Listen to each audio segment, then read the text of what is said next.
અમારી સમ્રાટ સમાચાર ચેનલ સબસ્ક્રાઇબ કરો, લાઈક કરો, કમેન્ટ કરો અને જોતા રહો પળે પળના દરેક પ્રકારના સમાચારો. તળાજા તાલુકાના દાઠા ખાતે ડોક્ટર એપીજે અબ્દુલ કલામજીની પુણ્યતિથિ નિમિત્તે શ્રદ્ધાંજલિ અને ભોજન સમારંભ યોજાયો. તળાજા શહેર ભાજપ લઘુમતી મોરચા દ્વારા ભારતના પૂર્વ રાષ્ટ્રપતિ, મહાન વૈજ્ઞાનિક, મિસાઇલમેન અને ભારત રત્ન ડોક્ટર એપીજે અબ્દુલ કલામજીની પુણ્યતિથિ નિમિત્તે દાઠા ખાતે આવેલા મદ્રેસા ઈશાઅતુલ ઉલમામાં શ્રદ્ધાંજલિ કાર્યક્રમનું આયોજન કરવામાં આવ્યું હતું.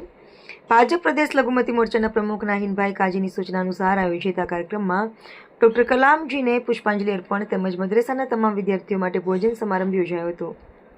કાર્યક્રમમાં ભાવનગર જિલ્લા ભાજપ લઘુમતી મોરચાના અધ્યક્ષ તુર્કી અનીફભાઈ, હબીબભાઈ, દાઠા ગામના સરપંચ પ્રસન્નબા, જિલ્લા ઉપપ્રમુખ રઝાકભાઈ પઠાણ, તળાજા શહેર ભાજપ લઘુમતી મોરચાના પ્રમુખ ફિરોઝભાઈ પીઠડિયા, અલ્તાફભાઈ, અન્ય કાર્યકર્તાઓ, મદ્રેસાના વિદ્યાર્થીઓ તેમજ આગેવાનો ઉપસ્થિત રહ્યા હતા. કાર્યક્રમનું સંચાલન મદ્રેસાના મોહતીમ સાહેબ દ્વારા કરવામાં આવ્યું હતું. અંતે મૌલાના સાહેબે દુઆ કરાવી સોનો આભાર વ્યક્ત કર્યો હતો. આ પ્રસંગે ઉપસ્થિત મહાનુભાવોએ ડોક્ટર એપીજે અબ્દુલ કલામજીના રાષ્ટ્રપ્રેમ, શિક્ષણ પ્રત્યેના સમર્પણ, સેવા ભાવના અને સાદગીપૂર્ણ જીવન મૂલ્યને યાદ કરી તેમના આદર્શોને જીવનમાં ઉતારવાનો સંકલ્પ વ્યક્ત કર્યો હતો.